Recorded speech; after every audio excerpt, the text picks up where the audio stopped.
Ano gusto niyo, ma'am? Request Gusto niyo pa to? Yes, yung patient, sir. I know. Hindi ko na rin alam bakit ganito na.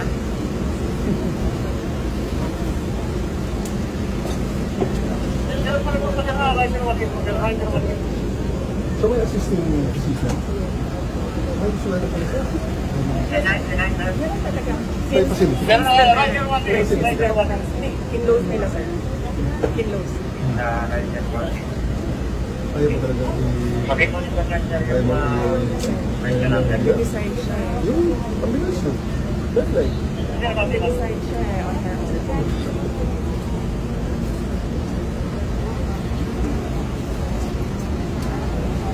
Pwede mo kami mag-request ng cameras. Ano daw? Pasukin ng general yung mga cameras. Cameras. Gusto mo? Palapitin ng mga Palapitin. media? Opo. Sige. Lapit na. Okay. Go na. Go, go, go. Okay. Double time, double time. Ding! I-release mo, media. Release, release, release, release, release. Go. Go na, sabi ni General. Lapit na. Si General lang nagsabi. Hindi, huwag po na yung si General lang nagsabi. Ayaw ng hospital.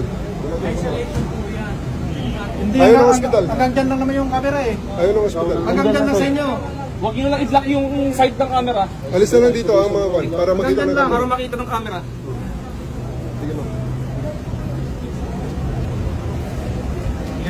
I-clear natin ito para makita ng camera.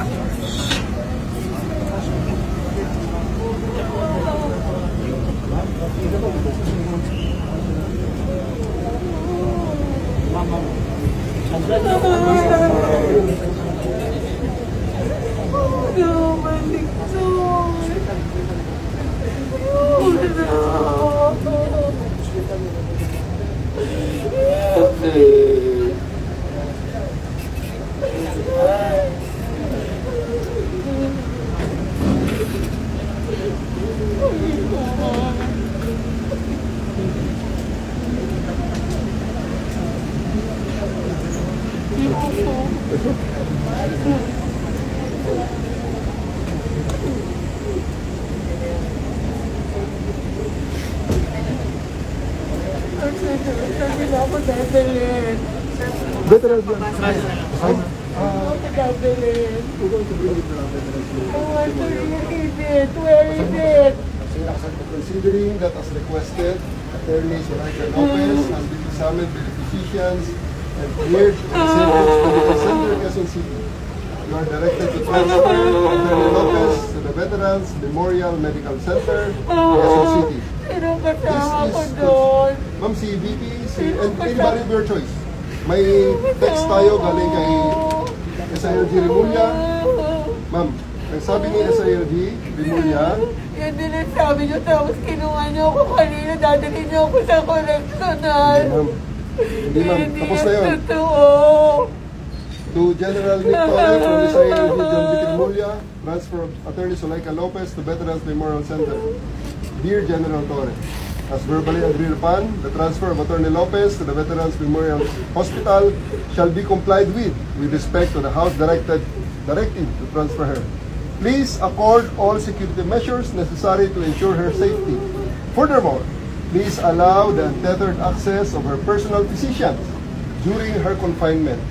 The attorney will also be accorded full visitation rights of the following people: Senator Bato de la Rosa, Senator Amy Marcos, Vice President Sara Duterte. Please be advised that all pertinent hospital safety guidelines should be followed, as well as hospital policies on visitation practices. For strict and immediate compliance, signed, SILG, John D. Rimulya. Ma'am, assurance yun. I don't need your assurance anymore. That's what they told me in the house. And look where it brought me. Dito, maraming witness. Dito naman sasakay ka naman sa sasakyan ni Pumayag sila sa VP. media, pumayag sila kay Senator Bato. Ma'am, sasakay po Pumayag kayo. sila sa akin. Sasakay po kayo sa sasakyan ni VP. Kasama niyo po si VP sa sasakyan. She will be transporting you to Veterans Memorial Center. Pumayag sila. Hindi ka naman iiwanan ni VP, ma'am. Sure yan, Nick, di ba? Yes, sir. Promise. Of course, sir. Nandiyan naman si VP. They are just in one car. Okay, ma'am?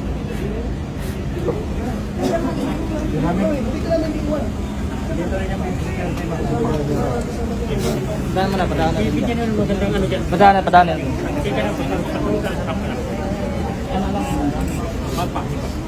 Ay, alalay mo dyan.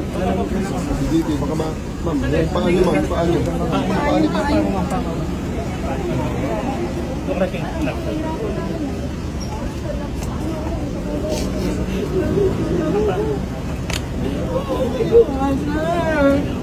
Dito kami sa likod mo, ma'am. Huwag kang mag-alala.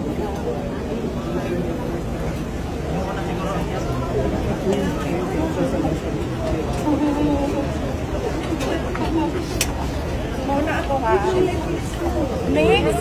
Nicole. Tapos na ng konti.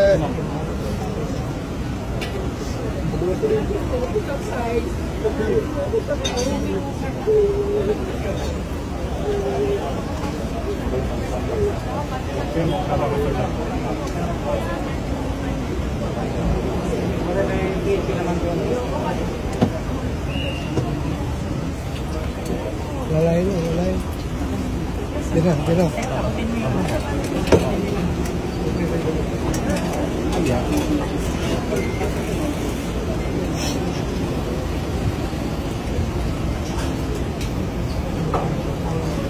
Bagay yun ay. Nakalihok na.